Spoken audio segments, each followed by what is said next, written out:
Anda kembali bersama kami di Sapa Indonesia Malam. Saudara, sudah 1,5 tahun para siswa ini menempuh pendidikan jarak jauh dengan belajar daring.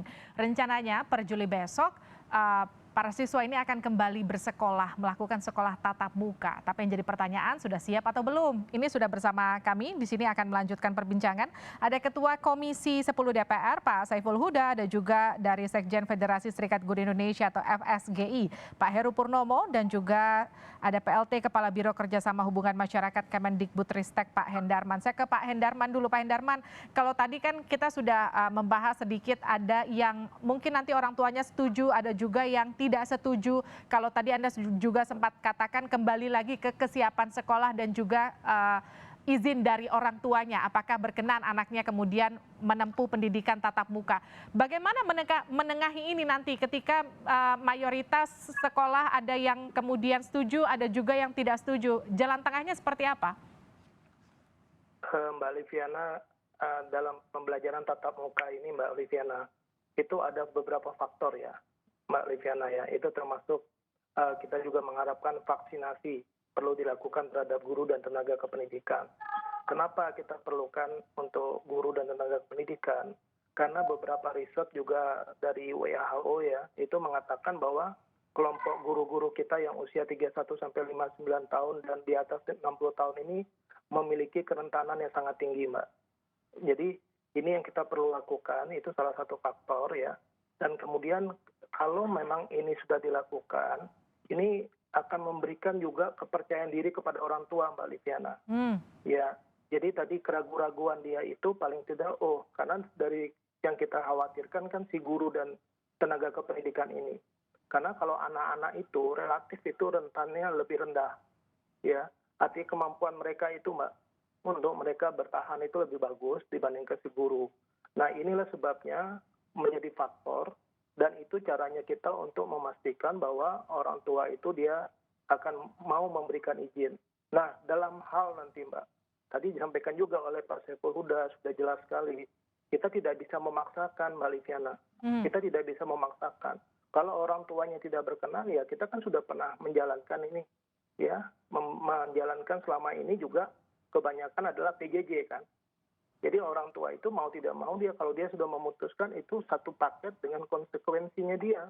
Oke. Artinya dia juga harus siap sebagai orang tua dan kemudian dia harus juga bertindak sebagai guru di dalam rumahnya. Dan juga hubungan di sini juga sekolah, walaupun sekarang mungkin dia memilih anak-anaknya ada yang memilih tetap belajar di rumah, dia tetap memberikan pelayanan.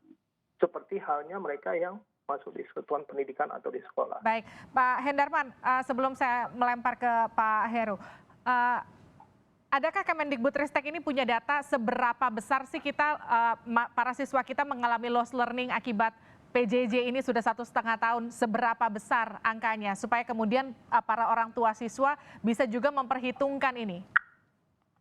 Mbak Liviana, kalau datanya secara akurat itu memang belum ini ya, karena itu kan beragam ya. Dalam permasalahan yang dialami juga, tadi juga kita jelas ini learning loss ini juga mungkin ada penyebabnya juga. Nah ini yang kita juga sedang mengumpulkan ya.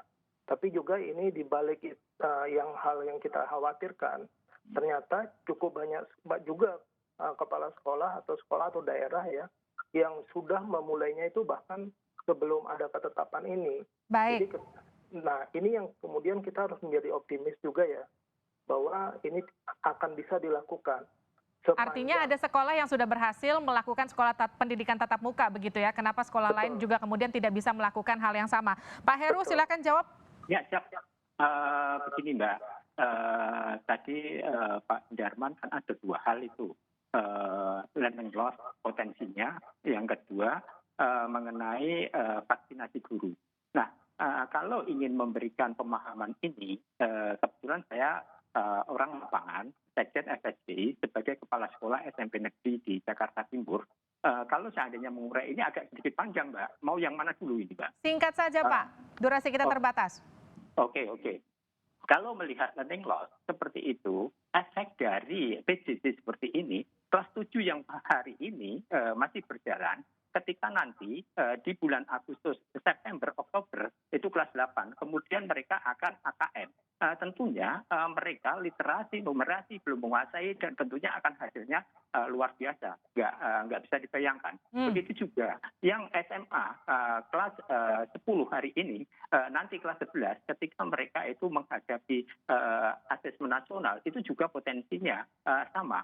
Ketika hari ini kelas 11 kelas 12 maksudnya, mereka harus ikut tes masuk perguruan tinggi. Ketika mereka mengerjakan soal-soal seperti itu, kendalanya luar biasa. Baik. Begitu juga yang SMK lulus, ya mereka keterampilannya itu sangat minim sekali. Baik. Apakah akan diterima di dunia usaha nantinya? Ini jadi catatan besar karena pendidikan jarak jauh ini sudah 1,5 tahun. Saya ke Pak Saiful Huda, ini pertanyaan terakhir untuk Anda, jawab singkat saja. Kalau ini kita bicara soal buah si malakama, PJJ bisa lost learning begitu, kemudian kalau sekolah tatap muka juga bisa berpotensi menimbulkan klaster baru, seperti apa jalan tengahnya?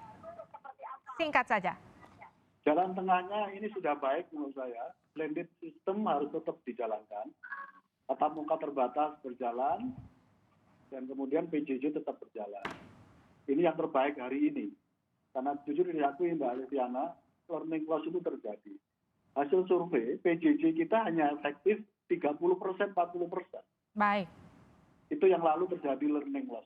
Nah karena itu sekali lagi ini kerja keras yang dilakukan oleh Kemendikbud, memastikan sebelum bulan Juli kesiapan sekolah bisa efektif terjadi di berbagai tempat. Yang kedua, simulasi bisa berjalan dengan maksimal, kolaborasi dengan Kementerian Kesehatan dan beberapa satgas COVID juga harus berjalan maksimal.